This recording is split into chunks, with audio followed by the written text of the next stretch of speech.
One night, after much thought, he tied a thread to the tip of his wife's hair and held the spool in his hand. When she left the bed, the thread on the spool began to unwind and started a white path behind her. After a good interval had passed, the man followed the thread path. The thread went down the lane that crossed the fields and a cluster of huts. It went past the bazaar, past the temple, and followed the river. It stopped by a large peepal tree and climbed its bark. The man was puzzled. What could this mean? Why had the thread climbed the tree?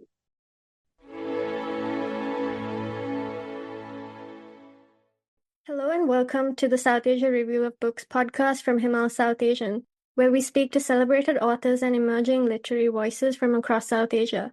Today is Tuesday, the 19th of March. I'm your host, Shwetha Srikanthan, Assistant Editor at Himal Southasian, coming to you from Colombo. And here with us today is Smriti Ravindra, joining us from Mumbai to talk about her debut novel, The Woman Who Climbed Trees, and the representation of the Madhesi community in the literary imagination of Nepal. The Nepali-Indian writer Smriti Ravindra is a Fulbright scholar and holds an MFA in creative writing from the North Carolina State University. Her fiction and journalism have been published in the United States and in India, and she is the author of The Woman Who Climbed Trees, a searing story of 3 generations of women and the challenges faced by them in traditional societies across India and Nepal. The novel begins with the story of a woman who climbed trees every night, and she gets labeled as a witch by her community. This is a story of women who break rules and will keep climbing trees despite the constraints of society weighing them down. One of these women is the protagonist Meena, a girl who marries at a young age and moves from her home in India to Nepal. With the lyrical use of folklore and mythology, Smriti Ravindra unravels the experiences of women who leave their parents' homes after marriage and in the process become strangers to their own selves and outsiders in these settings. The story, set partly in the late 1980s and early 1990s of Kathmandu, also traces the major political transitions of Nepal, addressing questions of ethnicity and corruption, and in doing so, the book sheds light on the long-ignored topic of the Madhesi experience, particularly that of women in Nepali literature, which we'll explore further in today's conversation. Smriti, welcome to the South Asia Review of Books podcast, and thank you so much for joining us to talk about your excellent debut novel. Thank you, Shweta. This is really a privilege, and I'm very excited to be here.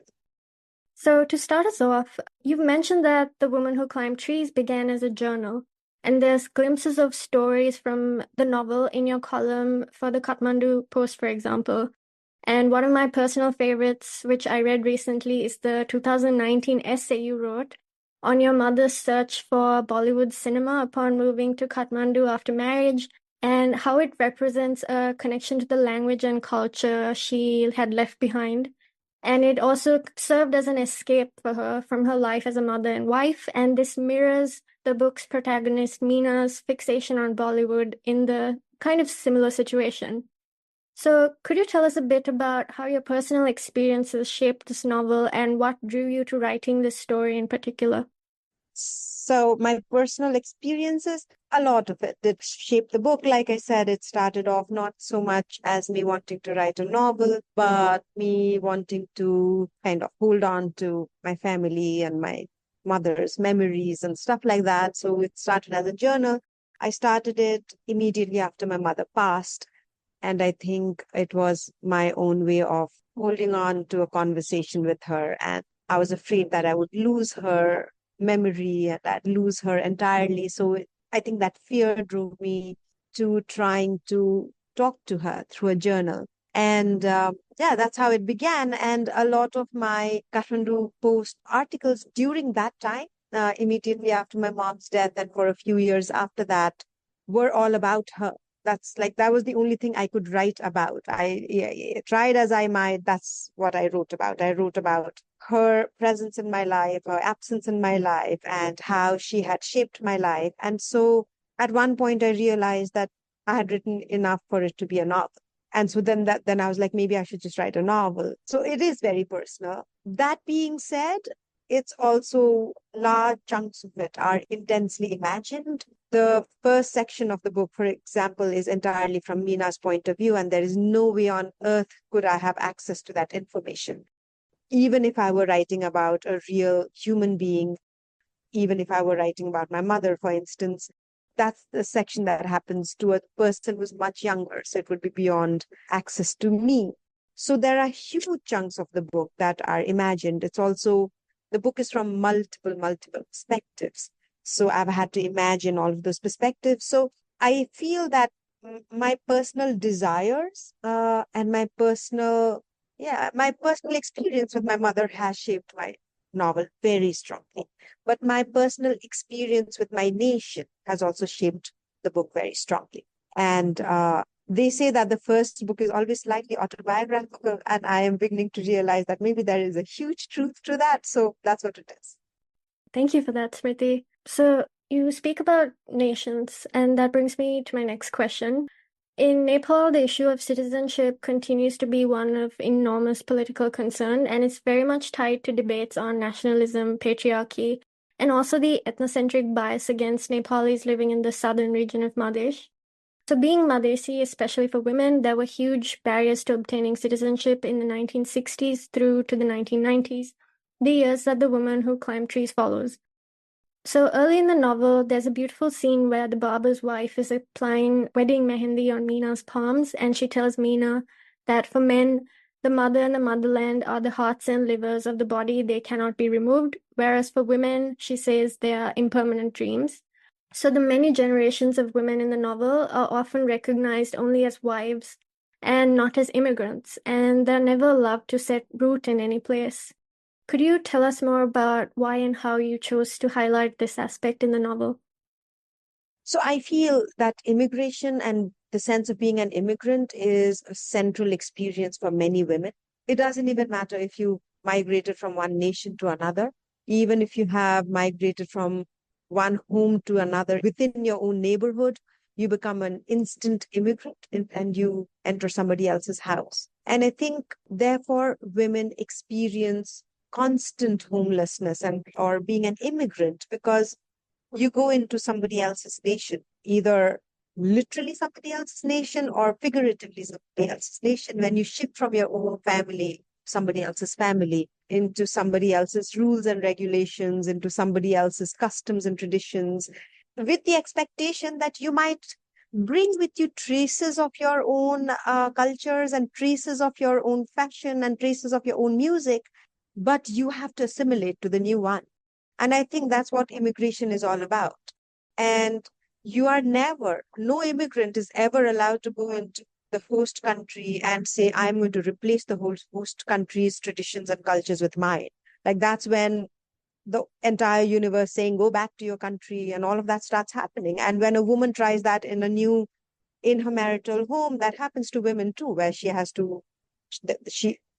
suffers consequences of such a thing. And so women are constantly living the way migrants live everywhere, which is by adjusting and compromising and assimilating and changing identities and taking on the identity of the host family that she gets into. So while in my novel there is a literal migration that happens from one nation to another, I think very little would change even if it were within the same nation or within the same city. I know of many women in India and in Nepal. I mean, I'm just saying India because right now I'm in India, but my own husband's mother, she is Tamilian and she was born and brought up in Tamil Nadu, and then she moved to Maharashtra. She couldn't speak Marathi. She wasn't familiar with the Marathi culture, and she lived her entire life feeling like an immigrant who couldn't even speak the language. So it doesn't matter whether it's a country. It can happen to you within your own nation. It can happen to you within your own city. And I think the system of marriage has been set up in such a way that it makes immediately and instantly an outsider of a woman. And before marriage, you're already told that your biological home is your temporary home and your permanent home is the home you marry into.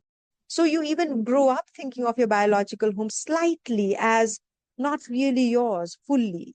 Our laws for the longest time that have not allowed property to be transferred to the female's name our laws have told us that our homes are not our homes, right? So our nation tells us that the house you're born to is really not your house. You have no rights upon it because by law it doesn't come to you.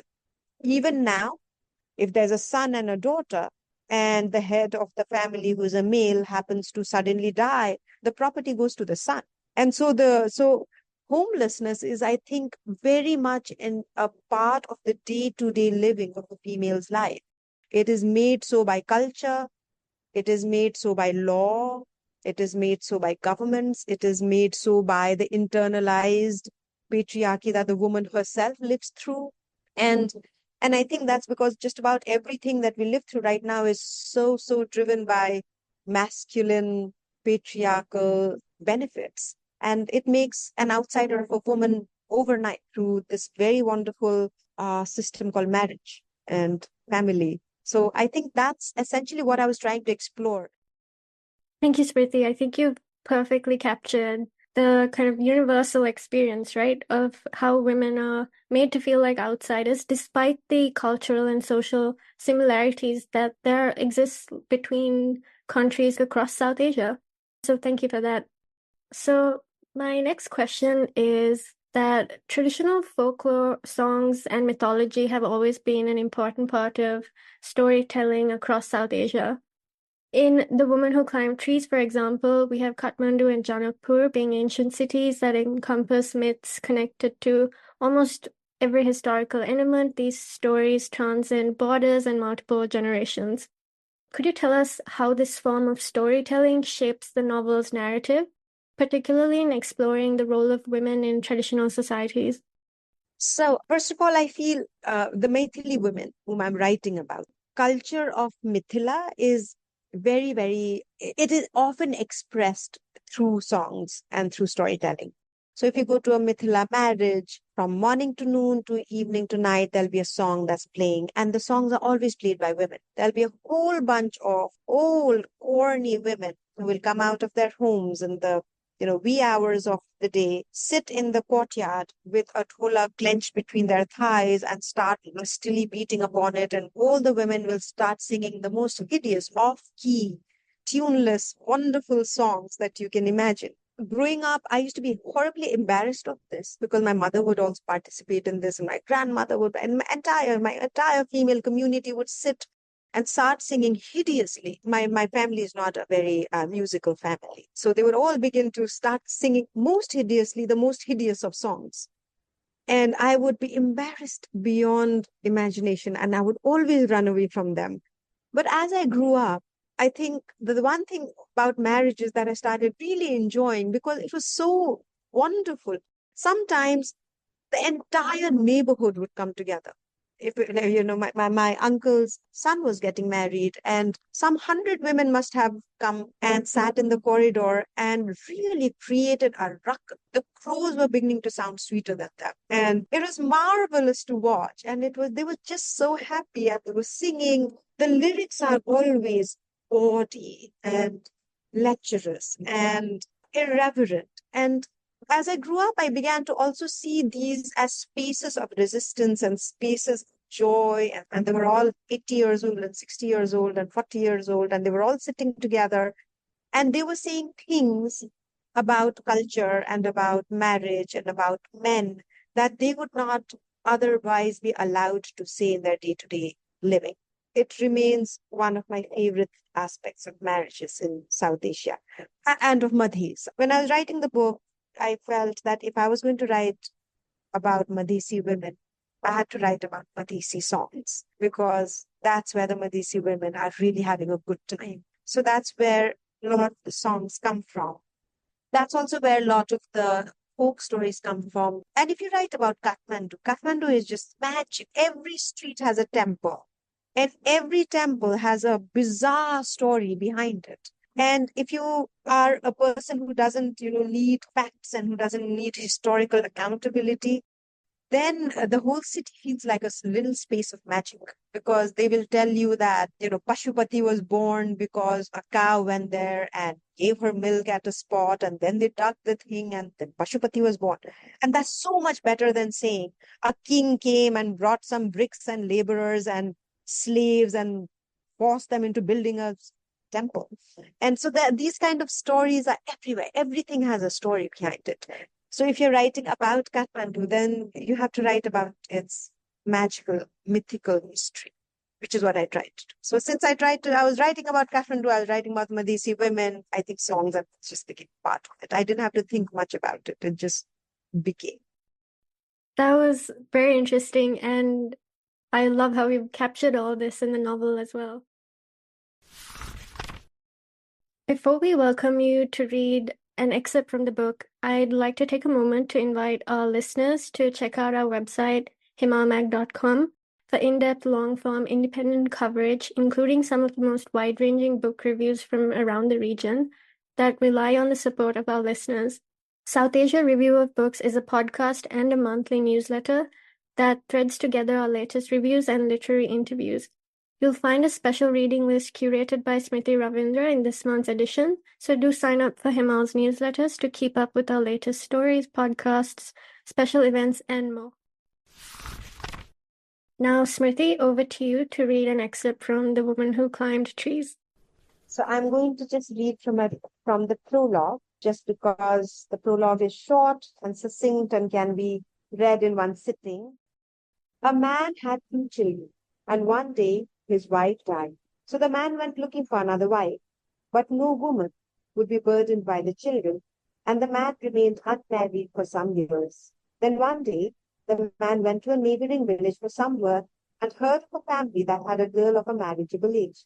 After he had finished his work, the man went up to the family's house and made inquiries about the girl's age, color, and robustness. Satisfied, he offered himself as a groom. He had wealth, he said, and lots of youth left in him. He would take care of the girl, and the girl would take care of the children. Show me the children, the girl said, and the man brought his children with him during his next visit. When the girl looked at the children, she fell in love with them. They were good children, shy and calm. They had beautiful, sad eyes, like those of orphans, and they tugged at her heart, and so the girl married the man. For many years, the girl was mother to the sad-eyed children, and eventually their eyes began to glow with joy. They learned mischief, learned songs and dances, played in the fields. They learned to chase after carts and birds. Eventually, they forgot their birth mother and thought of the girl as their real mother. They grew up well, 2 handsome children. One night, the man could not sleep. It was a moon-filled night, and the rays fell silver upon his wife. The tree outside knocked at the window, quiet and musical. The man stayed up, enjoying the night, and when, around an hour after midnight, his wife pushed aside the covers and stepped off the bed, he was surprised. The girl put on her slippers. She made her way out the room and toward the front door. She stepped out of the house and disappeared. The man stayed behind, confused. The girl returned with the early hours. She did the same the next day, then the day after. The man was very disturbed by his wife's behavior and decided to follow her.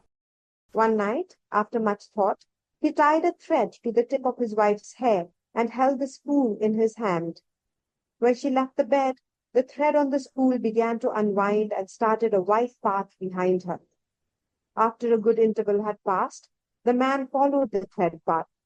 The thread went down the lane that crossed the fields and a cluster of huts. It went past the bazaar, past the temple, and followed the river. It stopped by a large peepal tree and climbed its bark. The man was puzzled. What could this mean? Why had the thread climbed the tree? He looked up, and sure enough, there was his wife, upon the tree, sitting on its branches, enjoying the wind and the stars. The man hid himself behind some bushes, and when he saw his wife readying to leave, he rushed back home. For a month after that, he followed her every night, and every night the girl climbed the tree and sat on its branches. Her feet dangled under her sari. Some nights she let down her hair, and her hair fell like a waterfall upon her back. The girl was beautiful and the man was severely in love with her. But despite all this, he was also tormented. What could this mean? What could this mean? Finally, he began to talk about his wife with others. He told his friends, his sisters-in-law, his brothers. Word spread. Ah, said the people, she must be having an affair. But after many nights of watching the tree, it was clear there was no affair. She must be mad, said others. But all day the girl worked with such surety and skill that insanity had to be ruled out. Then someone said, she must be a witch. Think of it, said someone. We cannot understand anything she does. Why did she marry this man, someone so much older than her? Why did she choose not to have her own children and raise somebody else's? Why do these children love her so? Why does she look more beautiful at night than in the morning? Why does she sit high in a tree? Nobody could answer. The man thought hard about it and decided it was time to let the children know. She does not love you, he said. She is a witch. That is not true, cried the children. She loves us. She feeds us sweets, stitches our clothes, gives us baths, sends us to school, strokes our hair until we fall asleep, and sings in our sleep so we dream sweet. She loves us. Does she? Said the man. Come with me and I will show you. So he took the children along the next night and showed them the girl.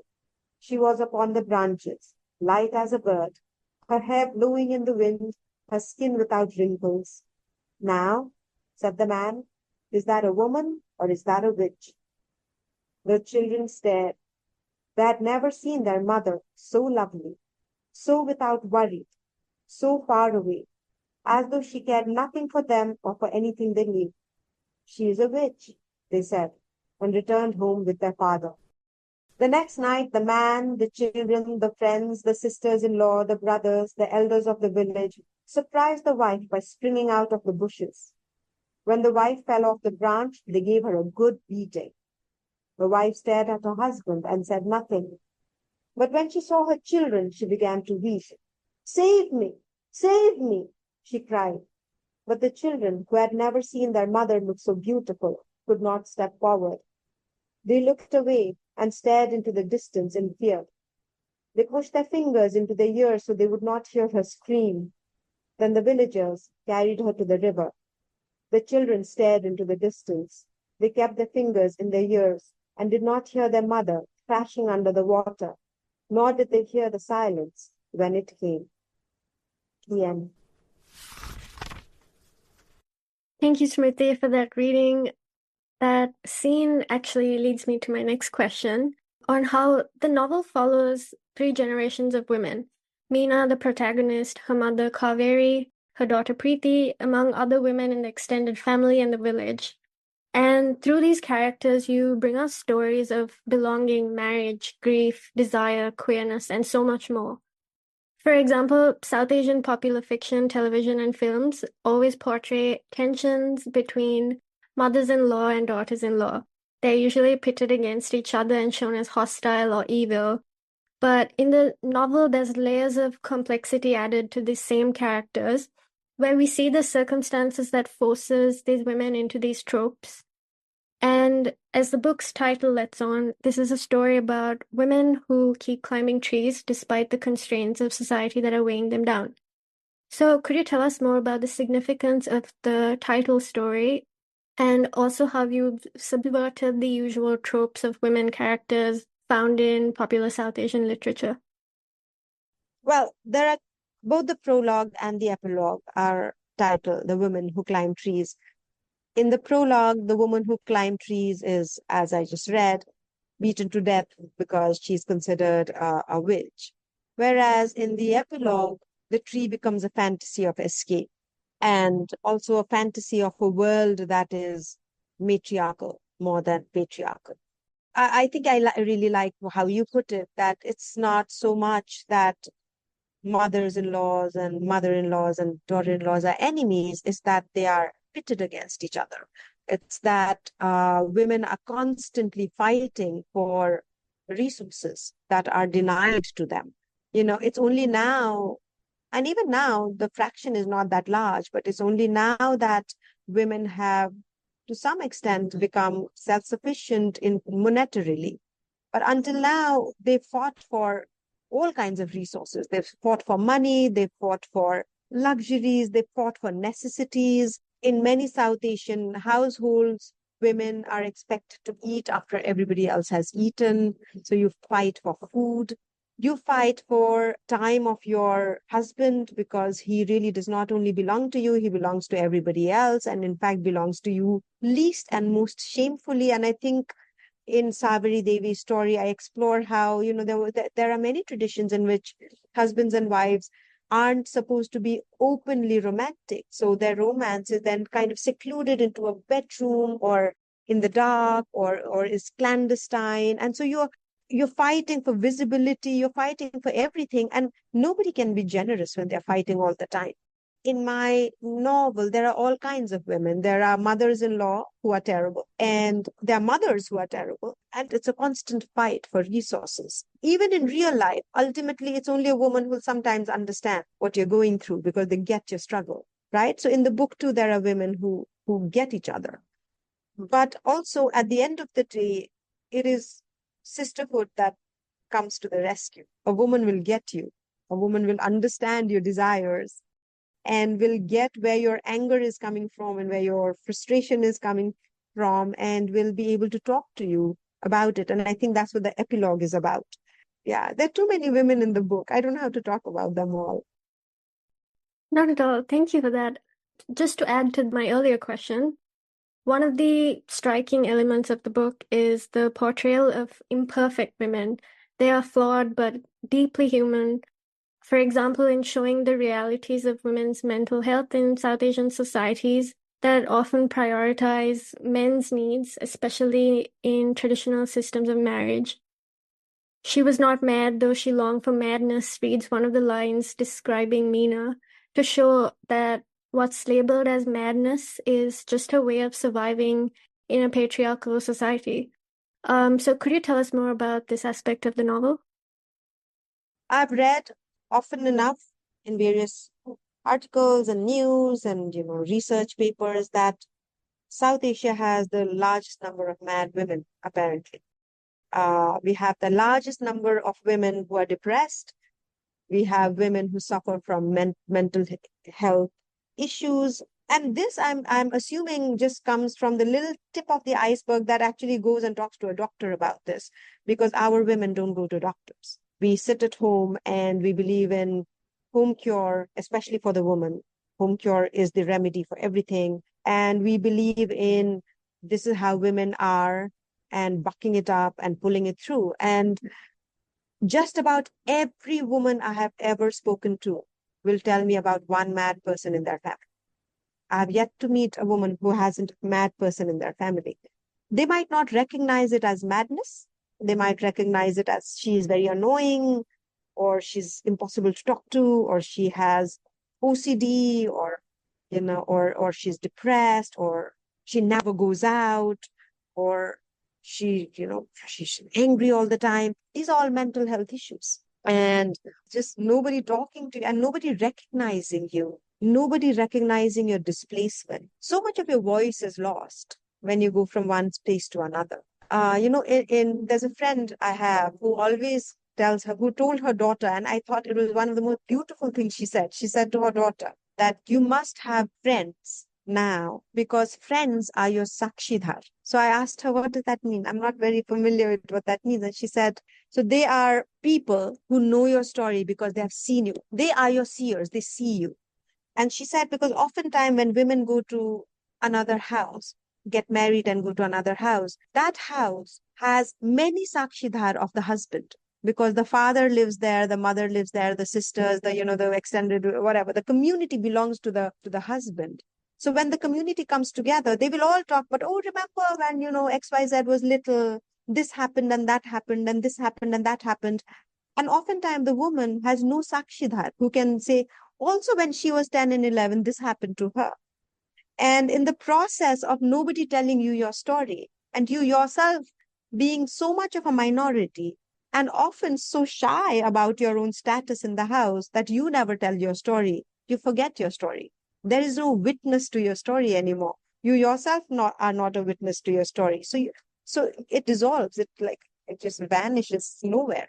And I think all of that leads to immense loneliness. It can lead to immense loneliness. And I think, at least in my book, I'm talking about a madness bred out of loneliness and voicelessness and not having anybody who can witness your story and tell you your story back to you. I have a million more questions I could ask that came to me while reading the book, but it now brings me to our last question of the episode. The Woman Who Climbed Trees raises very important issues of borderlands and the ethnic question of Nepal. For example, the divide between the Paharis and the Madhesis. Meena's husband, Manmohan, and his family are seen as outsiders and more Indian than Nepali just for being Madhesis. This is one of the major achievements of the novel.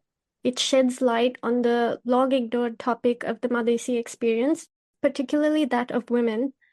So, what are some of the other gaps you identified and addressed when it comes to gender, class, and caste representations in Nepali society?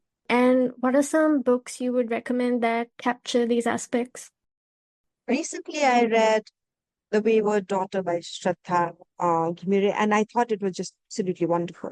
And it really does talk about what is the difference between people who live in the capital city of Kathmandu versus those who live in the hills. And it's talking about very similar to what the woman who climbed trees talks about, this hill versus the capital culture and the difference, and talks about migration too. And from a young girl's point of view. And I just thought it was a wonderful book. I really, really enjoyed it. The Land Where I Flee, while not a Nepali book in the sense that it didn't come from Nepal, it comes from Sikkim, very much talks about the India-Nepal connections that happen. In fact, most of Prajwal's book, that's the theme of it. It talks about that. I would recommend anything that Manjushri Thapa writes. She is fabulous. Seasons of Flight is wonderful. Tilled Earth is wonderful. So, yes, I think these would be some of the books from Nepal that I would recommend. And unfortunately, I don't know of books in fiction that talk about the Madhesi experience, especially the female Madhesi experience in Nepal. I haven't come across that book yet. That might just be my own ignorance, and or it might be that there are just no books, or books are so few in number. And I think that in itself, that the representation is so sparse and so scarce, tells us of the Madhesi experience. I think that in itself is a testimony to how that works and how undocumented it is and how sparse it is and how not spoken it is. I think growing up for me also, because nobody really talked about it all that much. People did talk about the political issues of Madhesis in Nepal, but they were all from male perspectives. They were talking about what men face. But what women face, I don't think was ever much for conversation. So growing up, it was hard for me to articulate also what women face. I think it took me some time. I had to mature into something to begin to even articulate some of that. And I think that's because that articulation does not exist all that much. I'm really hoping that changes. I'm really hoping that God gives me the stamina and the courage required to write few more of this kind of book. Yeah, absolutely. And I hope this book would serve as a starting point for many, many more books on the Madhesi experiences and that of women. So thank you for writing this. Thank you for having me. Smriti, thank you again for that excellent discussion and for taking the time to speak with us today. It was an absolute pleasure to have you on the show. Thank you. I really had a good time talking to you. Thank you for listening to the South Asia Review of Books podcast from Himal Southasian. This episode was edited by Ritika Chauhan. If you liked this episode, please share widely, rate, review, subscribe, and download the show on your favorite podcast apps. You can find Smriti Ravindra's reading list for the episode in this month's South Asia Review of Books newsletter. You can find the links to subscribe and listen to previous episodes on our website at himalmag.com. Thanks again, and until next time.